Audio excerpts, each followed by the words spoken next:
Olá, somos da equipe Ensinando Matemática através da História. Nossa aula abordaremos o estudo da análise combinatória. Mas antes disso, deixe-me apresentar. Eu sou o professor Tiago Carneiro. Bom, pessoal, vamos iniciar a nossa aula conceituando análise combinatória. O que é análise combinatória? A análise combinatória é o ramo da matemática que estuda as relações entre conjuntos finitos utilizando o princípio multiplicativo. Ok? Como e onde surgiu? Aí vamos iniciar o aspecto histórico, de como surgiu a análise combinatória e onde surgiu a análise combinatória. Na antiguidade, berços da civilização como a Mesopotâmia e o Egito, se destacaram no caso de resoluções de problemas. Então, são duas civilizações que se destacaram no caso de resoluções de problemas. Com o surgimento da escrita, foram desenvolvidas habilidades técnicas, vistas até os dias de hoje, como na agricultura, no comércio, na construção civil, entre outras. Então, aqui vocês são figuras antigas dos povos egípcios, que justamente é um povo que a gente vai destacar aqui no nosso estudo dessa aula.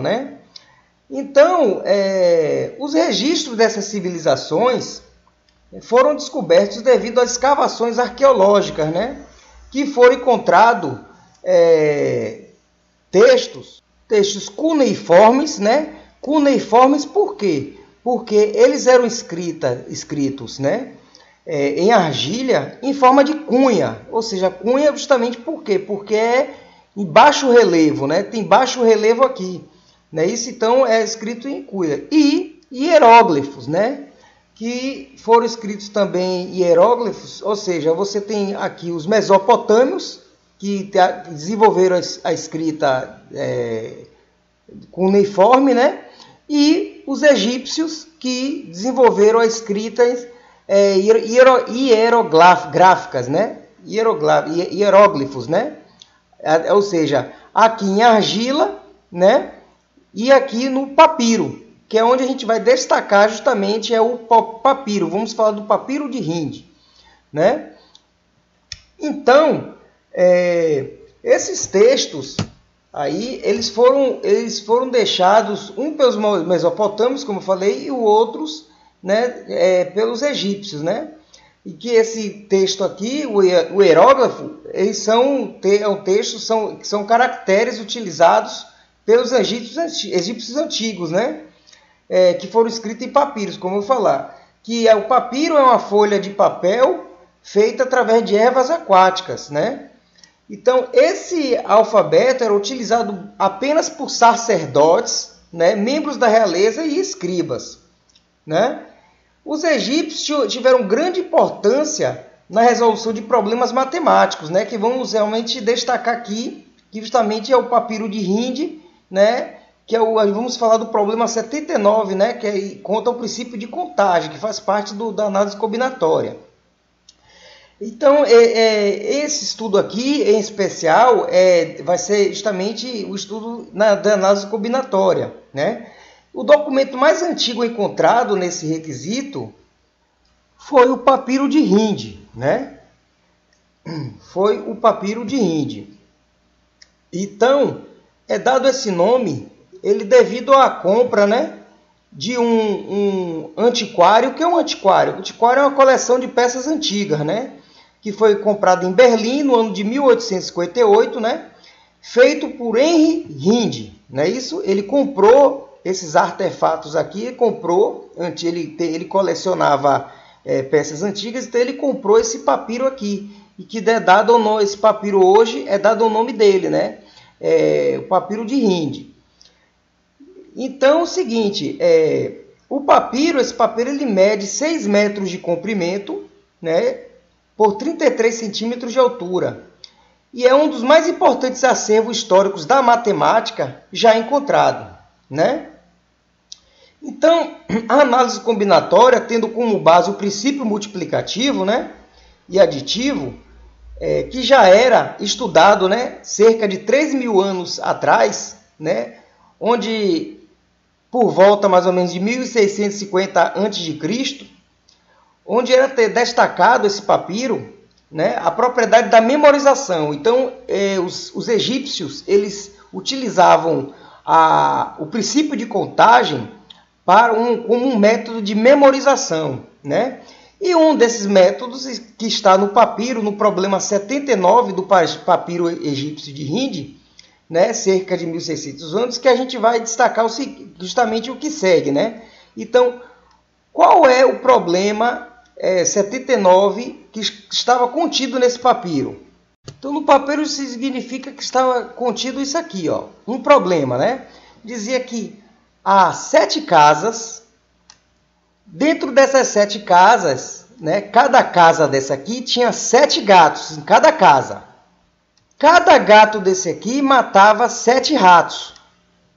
E cada rato desse aqui comia 7 safras de trigo, que cada qual, safra dessa daqui, produziria 7 racket de grãos. O que é racket? Racket, não é isso? O que é? Racket era uma unidade de medida utilizada no Egito Antigo, né? Era a unidade de medida utilizada no Egito Antigo, que equivale hoje a 4,8 litros, certo? Então, qual é essa problemática aqui? Que ele diz que cada 7 casas, tem 7 casas, cada casa eu tinha 7 gatos, cada gato come 7 ratos, cada gato, né, mata 7 ratos, cada rato come 7 safras de trigo e cada qual produziria 7 rackets de grãos, né? Então, no princípio de contagem, você dizia o seguinte, que os 7 gatos em uma casa, não é isso? E depois mais 7 gatos, aí fazia a contagem, mas esse método é muito trabalhoso. Então, aí vamos realmente fazer de um método mais prático, né? E qual é a problemática disso aqui que está no papiro, o problema 79 de Hind? A problemática seria, quantos itens tem ao todo? Então, antes de responder essa questão, essa problemática, nós vamos entrar num assunto que se chama de princípio fundamental de contagem. Esse princípio justamente é baseado no princípio multiplicativo e vamos conceituar. Observe que o princípio de contagem, né, ele nada mais é do que esse princípio se dá a multiplicação de elementos de n conjuntos a fim de calcular, né, a quantidade total de elementos combinados. Então, tendo como base o papiro egípcio de Hind, nós temos aqui o seguinte, 7 casas, que essas 7 casas, né, ou seja, dentro de cada casa eu tenho 7 gatos, então no total eu tenho 49 gatos, que cada gato vai matar 7 ratos, então eu tenho 343 ratos. Cada rato come 7 safras de trigo, então eu tenho 2.401 safras de trigo, que a cada qual produziria 7 rackets de grãos, e eu tenho 16.807 rackets. Então, a gente utilizando o princípio multiplicativo, a gente calcula a quantidade de cada item. Só que a gente agora, utilizando o princípio aditivo, que falamos no início da aula, né? Nós então vamos fazer o seguinte, vamos calcular o total de itens, que é justamente o somatório, né? O somatório aqui de todos esses itens.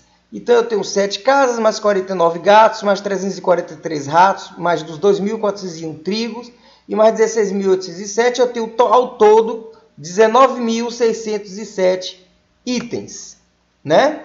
Então, essa problemática do princípio fundamental de contagem é quando eu tenho o seguinte, se eu tenho m objetos, né, ou elementos, em um evento, se eu tenho um M em um evento, né? E eu tenho o segundo evento, né? Que eu tenho N elementos. E após o segundo evento, se eu tenho o terceiro evento que eu tenho, né? Que eu tenho P elementos. Se eu tenho o quarto evento após o terceiro evento, que eu tenho chamado Q elementos, para você calcular a quantidade total, ou seja, os eventos possíveis, a quantidade de eventos possíveis, a quantidade total de eventos, né? Que é a quantidade total, a quantidade total possíveis, você vai justamente fazer um princípio multiplicativo, que vai ser M vezes N vezes P e vezes Q. Que, se eu tivesse uma quantidade infinita de eventos, ou infinita não, desculpa, uma quantidade muito grande de eventos, você multiplica e aí vai, certo? Multiplicando. Então, isso aí é o princípio fundamental da contagem, que ele é baseado no princípio da multiplicação, princípio multiplicativo, né? Então, vamos agora passar para vocês umas 5 questões para que vocês possam resolver, debater em sala de aula, certo? E utilizando justamente o entendimento, né, da aula de hoje, né? Através justamente do papiro de Rinde. Ok, gente? Então, um forte abraço e até a próxima aula.